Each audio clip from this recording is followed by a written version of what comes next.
Monsieur Ling défie tous les jours les lois de l'équilibre. Thế ông bà chủ hôm nay có hàng không? Nay ông có nhiều không? Ông mua đó tôi tốt lắm ạ. Giá cả ông mua mọi khi 150 thì ông phải trả tôi 150. Vâng, 15.000 một chiếc. Cho hàng cho cốc nước trà đi. Thế thì giá hàng thì ông tính là bao nhiêu nào? Rồi. Thôi bớt ông nửa giá. Hả? Nửa giá gì? À. Les Vietnamiens sont maîtres en matière de casse-tête. Une science appliquée avec patience. Et il en faut pour faire tenir 200 pièges à crustacés sur un vélo. Báo cáo các anh là Ces barres en bambou sont indispensables pour le transport. cái hàng cồng cành. Thế mà Elles évitent que la marchandise ne tombe en chemin, car c'est plutôt encombrant nó khỏi gió. et le chemin est très mauvais. Hai nữa là đường.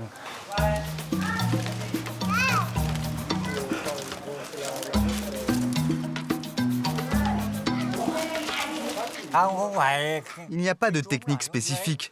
cái đó lên trên đóng này. Il faut mettre les petites nasses en bas et les grandes en haut. Cái bài học. Cái cao ông đứng lên xong là còn ở đây là ông chẳng 2-3 chục một, ông vặt lên, kéo lên thì mới được. Monsieur Ling prend son temps. Madame Nguyen aimerait qu'il libère la place rapidement. Em cho đó lên đây, em vẫn chặt chẽ đó xuống xong em vặt đó lên đây đi. Em mới đưa lên đây thì mới hết được, đó còn không bao giờ hết được. Mà lại dây mưa. Dây mưa là Đây là 70, 80. cậu cứ nghe tôi, cho đó đẩy lên đây đi, ấn chặt chẽ đó vào. Đưa hộ 20 đó cho anh ấy vặt, cho cậu vặt hộ lên đi này cái đi.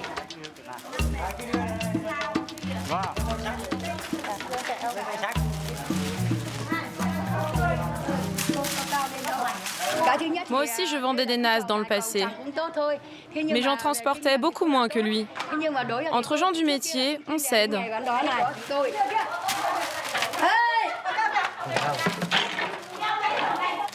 Lắc còn nó xịt con trước cái này nè. Đấy, chết.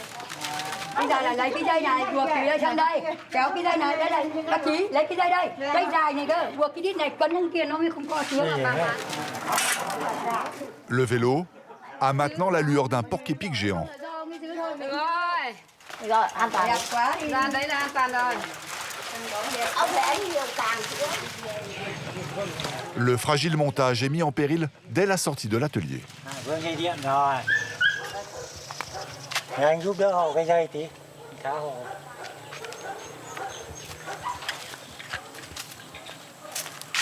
Cảm ơn anh nhá. C'est un chemin chaotique qui attend Monsieur Lin pour rejoindre son village. Une chute et la moitié de son chargement est bon pour la poubelle.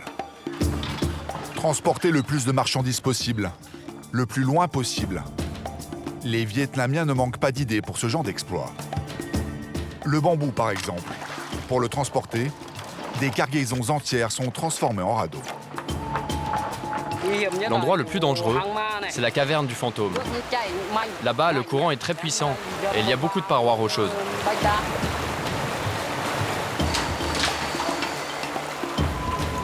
Mais comment transporter le bambou quand on est pauvre et qu'il n'y a aucune rivière à proximité? Ce paysan a trouvé la solution. Il a construit son propre camion. Reste encore à maîtriser l'engin. Avec mon véhicule, je peux aller partout, dans tous les villages. C'est pas comme les gros camions qui s'embourbent. Au Vietnam, voitures et camionnettes sont un luxe. Alors les transporteurs s'adaptent. Les deux roues remplacent les camions.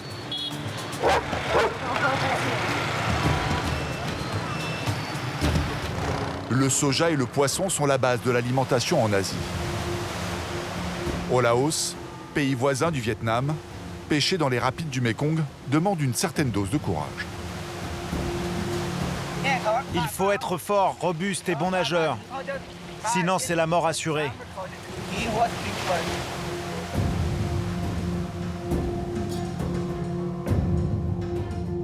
Vivre avec ingéniosité est un maître mot au Vietnam.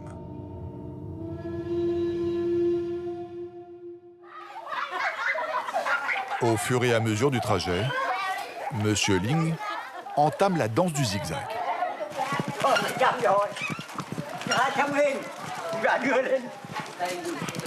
Ivre, non pas d'alcool de serpent, mais de fatigue. Garder l'équilibre lui demande beaucoup d'efforts.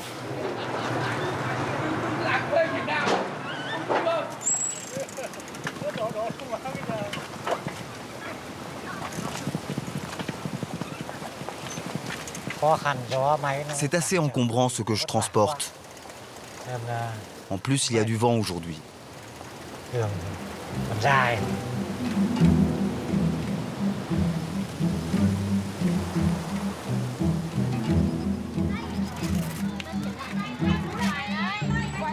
Ce qui est le plus dangereux, c'est quand il faut traverser la route ou tourner. Comme je ne peux pas me retourner pour voir ce qui se passe derrière, je dois descendre du vélo pour regarder la route.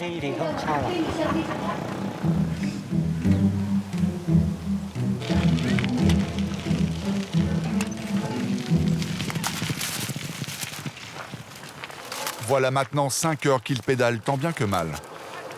3 heures de plus que de coutume. Il n'a plus le choix. Il faut couper par les rizières. Je vais prendre un petit sentier. C'est un raccourci pour arriver au village. Monsieur Lin arrivera avec sa cargaison entière. 6 heures de coups de pédale plus tard.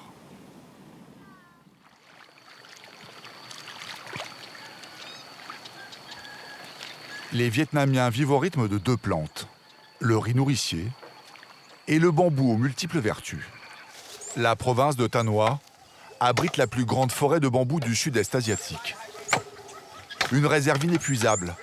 Les bambous atteignent 8 mètres de haut en à peine 3 ans. Couper du bambou est un travail très fatigant. Mais c'est notre seule ressource pour survivre. On entre dans la forêt, on coupe et on doit transporter tout ce bambou au bord de la rivière.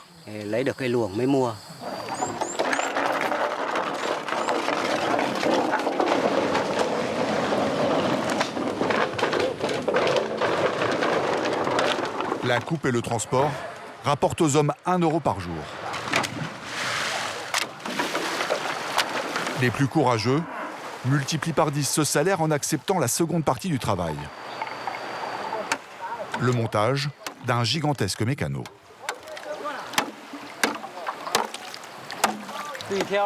Un radeau peut contenir 500 à 600 tiges de bambou.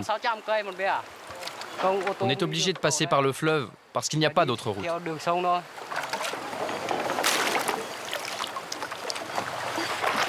Leur radeau n'est pas vraiment un modèle de maniabilité.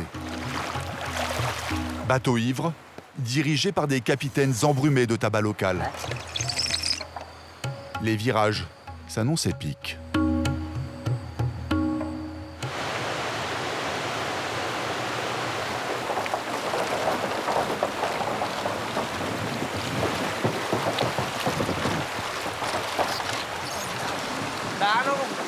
Le radeau glisse sur les pierres. Il faut faire attention.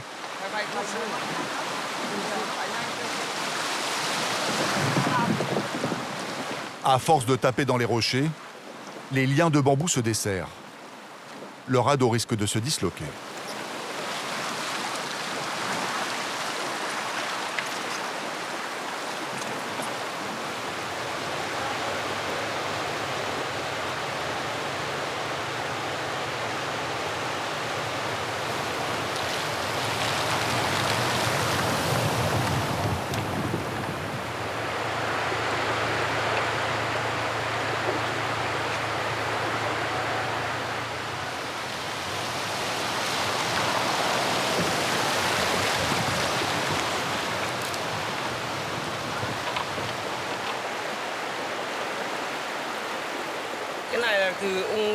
C'est mon père qui m'a appris à naviguer sur cette rivière. Dès que j'ai su nager, je suivais mon père et mes oncles. Ils m'ont tout appris. Il n'y a pas d'école pour ça. Parfois, je transporte jusqu'à 800 bambous. Le luong, rivière capricieuse, referme peu à peu ses pièges sur l'équipage. Le passage de la caverne du fantôme leur promet quelques sueurs froides.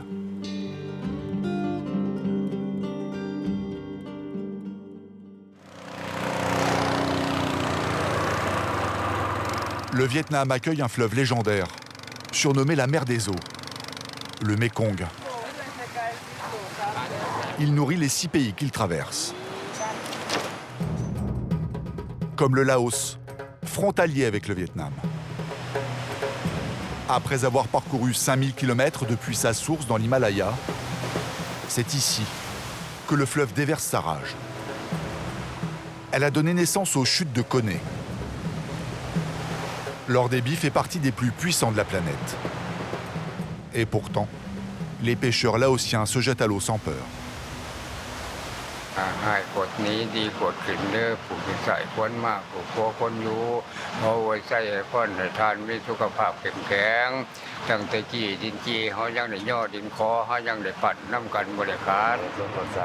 40 ans sans aucun accident. Ce n'est pas un hasard, d'après Sam Nyang, 52 ans.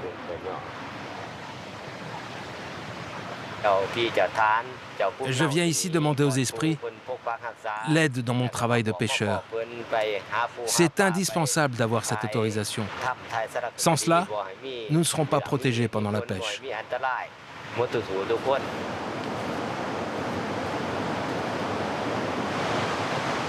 Les chutes s'étalent sur près de 10 km. Les Laotiens appellent cette région Siphandam, les 4000 îles. Des bouts de terre enchâssés dans les innombrables bras du Mékong.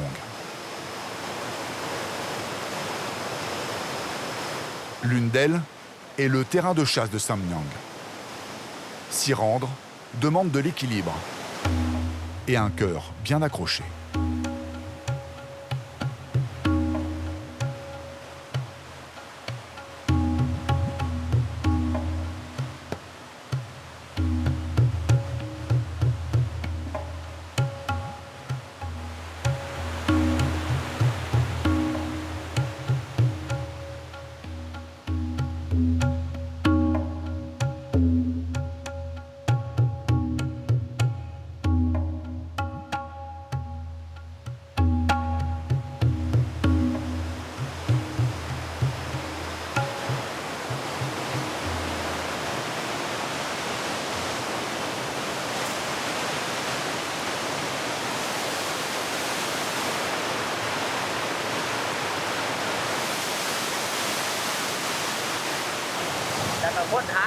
Comme c'est dangereux, il y a peu de gens qui osent s'aventurer ici. C'est pour cela que le poisson est plus abondant. Et c'est pour cela que je prends le risque de venir. Mon père, mon grand-père venaient déjà ici. Et moi, je perpétue la tradition. Les poissons se reproduisent plus haut, en amont. Quand ils descendent le fleuve, ils se trouvent pris au piège dans les remous des cascades qui les étourdissent. Ce poisson, on l'appelle le patchoc. Parfois, il y en a des plus gros. Et celui-là, il doit faire dans les 5 kilos. 9 heures durant, Sam Nyang jette son filet sans relâche.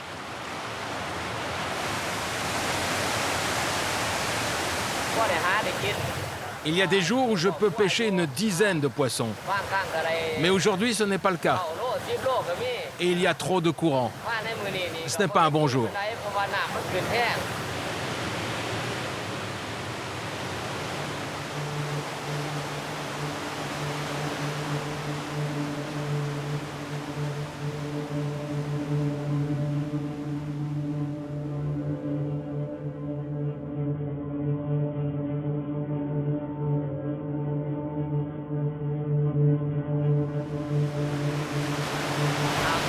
À chaque fois que je traverse, j'ai une boule dans le ventre. J'ai peur de tomber, j'ai peur de perdre la vie. Mais si je n'y vais pas, je ne pourrai pas nourrir ma famille.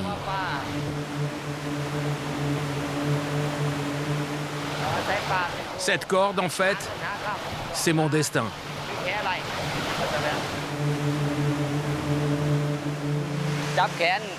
Je m'agrippe tellement fort à cette corde que je ne sens plus mes bras.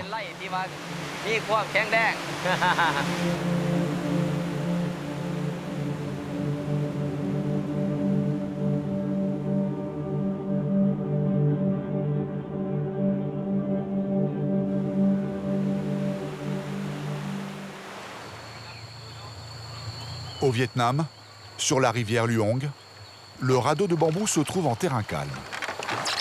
Les hommes en profitent pour le renforcer. La grotte du fantôme n'est plus très loin. La partie qui nous attend maintenant est vraiment difficile. Parce que c'est un grand virage. Faire tourner un radeau de près de 50 mètres de long est loin d'être chose facile.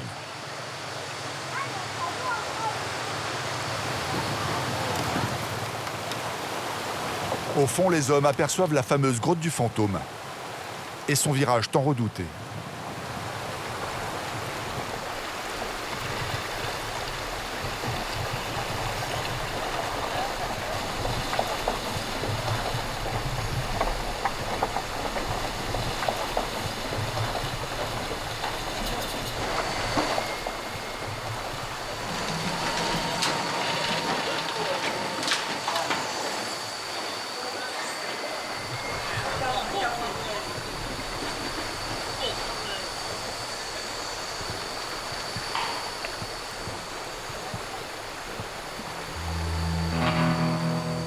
Cette fois-ci, le fantôme de la grotte a été clément. À leur dernier passage, le radeau s'était explosé contre la paroi. Et les bambous s'étaient répandus dans le fleuve.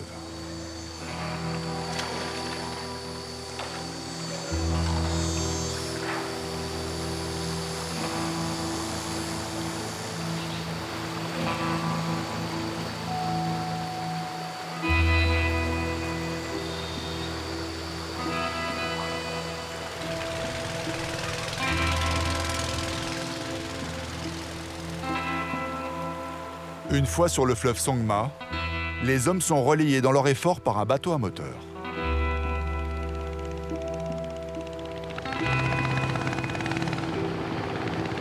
Cette berge signe la fin du voyage.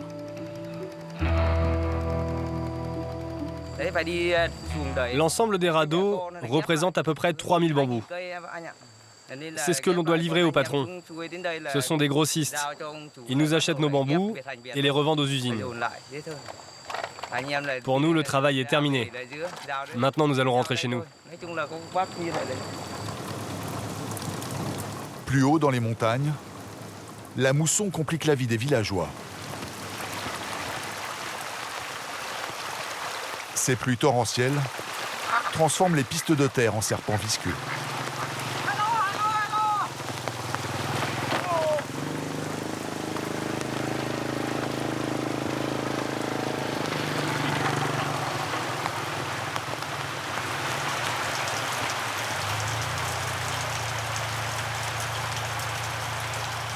Pendant près de 3 mois, les transports sont paralysés. La livraison des bambous de montagne est compromise tous les jours.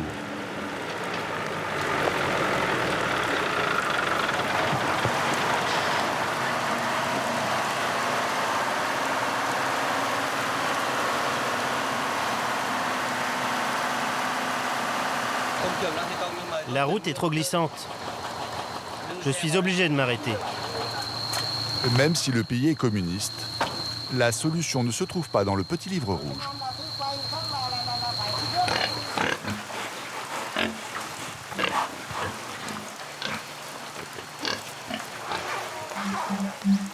Van Ly est un conquérant, un grand timonier.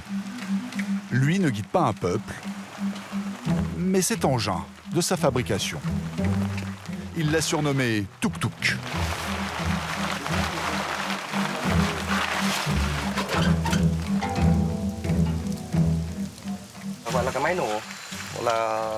Ça, c'est un générateur chinois de 2,4 kW.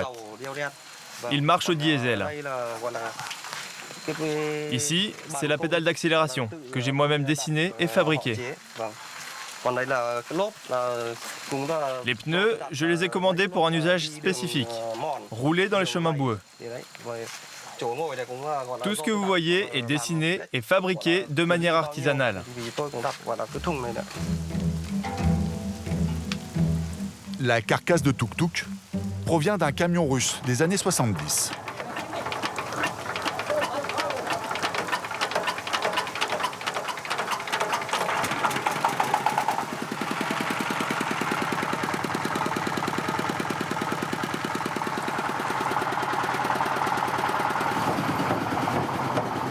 Van Lee et son assistant partent dans les montagnes charger une cargaison de bambou.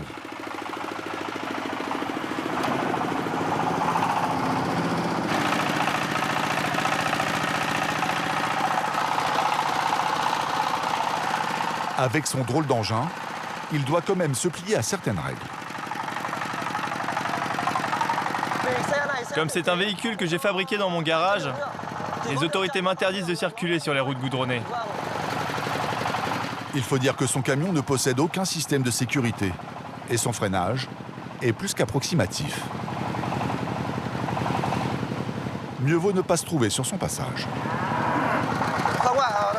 Il n'y a pas de direction assistée. Pour diriger le véhicule, il faut tourner le volant de toutes ses forces. Il est très dur. C'est très fatigant. Avec mon véhicule, je peux aller partout. Dans tous les villages, sur les petits chemins et même les ruisseaux. Ce n'est pas comme les gros camions qui s'embourbent.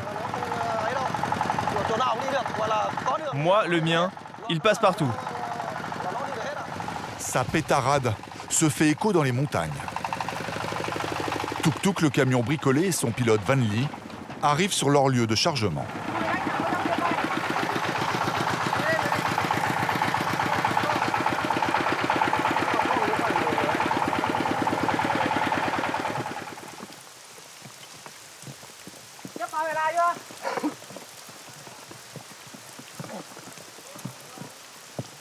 La bruine qui les a accompagnés tout le long du trajet se transforme peu à peu en une pluie battante.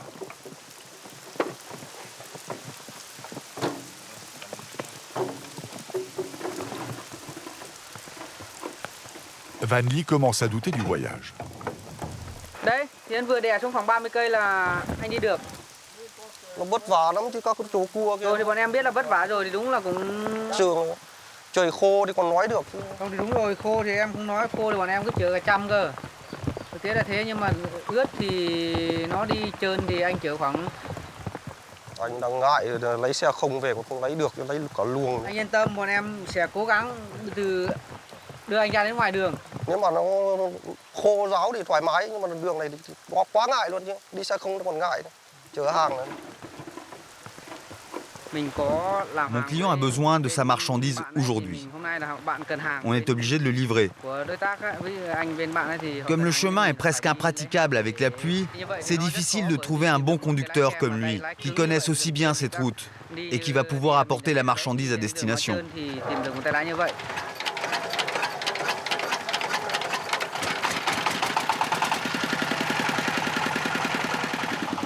Finalement, ils prennent la route. Van Lee a négocié 2 fois le prix du voyage.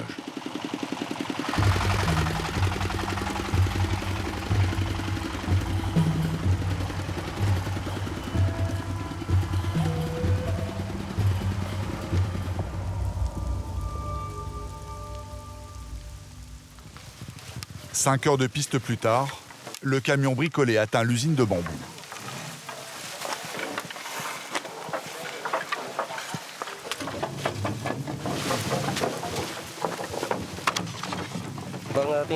On est enfin arrivé au bout. La route était très pénible.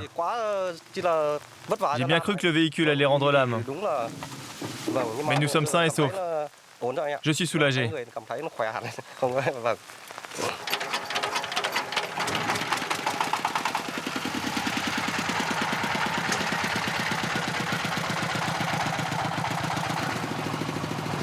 Dans peu de temps, il n'y aura plus aucune piste en terre au Vietnam. L'un des derniers pays communistes s'ouvre au monde. Le traitement de la crise économique, l'éducation la restructuration des entreprises publiques et la lutte contre la corruption sont des chantiers prioritaires. Le Vietnam est un tigre qui se réveille.